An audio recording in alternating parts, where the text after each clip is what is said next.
I wish to address the responses that I had on my latest video regarding why I believe a message to all nerds. Now, this is not a message to Nerd 122 Nerds, Spark, or whatever his name is, because we have a specific agenda. However, I did express why I believed. I believed in God because I believed in the soul. This is something that I have experienced, but it's also something that is easily observable as I have delineated. And even though people want to say that the consciousness is part of the neurological system, many people who've studied neurology have remained unconvinced. In fact, there's a professor, James Brower, of McGill University in Montreal, who had lectured here in Detroit and who had done experiments which almost conclusively proved the presence of a soul rather than the nerve endings and the chemical elements that cause the various reactions to take place in the brain. Because the brain is either a transmitter or a receiver. In either system, the transmission and the reception cannot explain for experience of the observer. It only explains how it's transmitted, but at the very end, who is the observer? The chemicals? Are the observers the chemicals or the carriers? And therefore you have to conclude that the I of the person is a mind, and that this mind is independent of the physical condition. Now, this is not something that people can readily or wish to readily accept.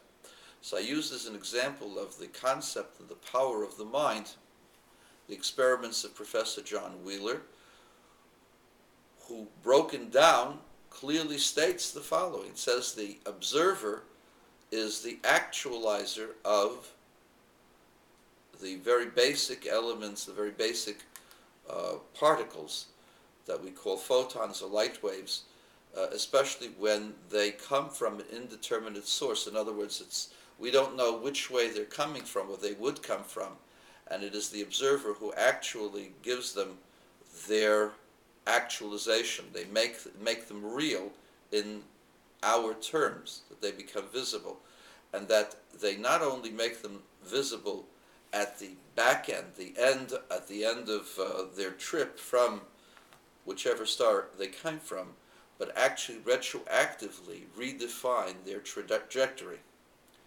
And this is something that's incredible, that the mind has the ability to redefine the past from the onset.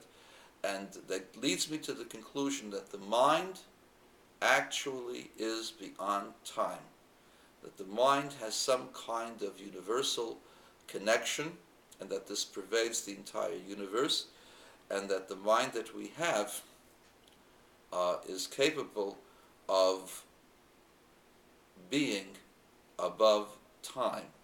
Now, that's something I cannot understand how that works, but that it works, those are the words of Professor Wheeler. I did not make those experiments, and I did not show how the observer actualizes and causes the photons to become visible, to become real, and that before then, the professor explained, the photons were on a trajectory that was only waves of probability, whatever that's supposed to mean. That means they weren't real, they were ethereal. And this is a concept that the observer gives reality and sustenance to the observed existence, is a concept that is found in the words of the rabbis. The rabbis say that when a Jew says Kiddush, says the blessing on the wine every Friday night, that he becomes a partner to God in the creative process. Now, how's that possible?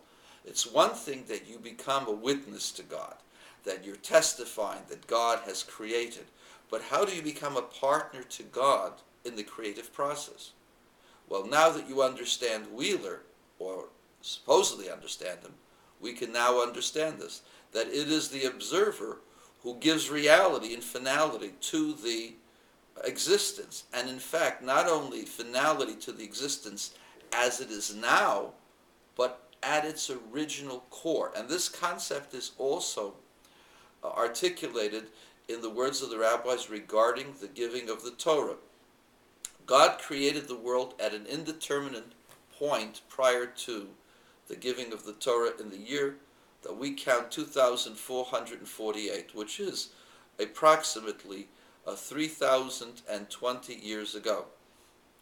That's what we Jews believe, that the Torah was given 3020 years ago.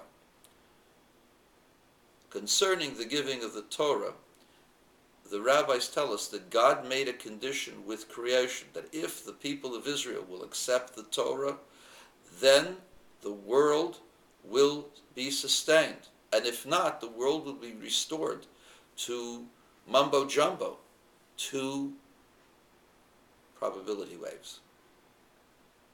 It would not be a real existence.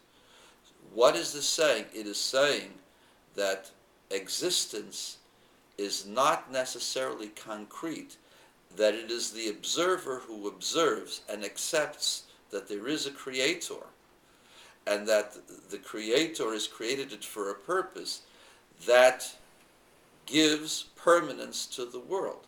Now, what power do we have over creation? Well, I ask you, what power does the observer have over a photon that went out 5 billion years ago?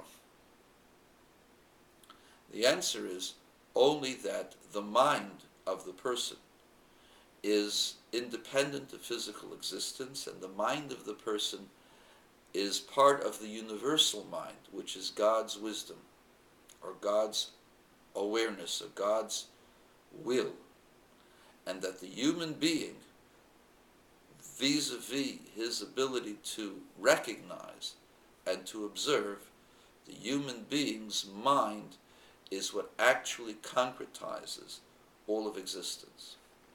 That's what was said by the rabbis 2,000 years ago. This is what John Wheeler says today.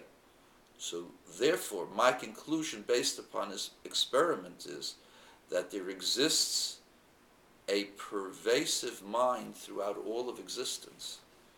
And it is this mind and this awareness that causes all things to be. And we have a part of this mind.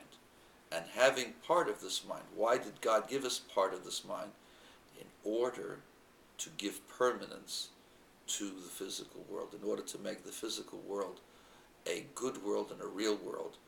The observer determines what he sees, how he sees it, and what he's going to do about it.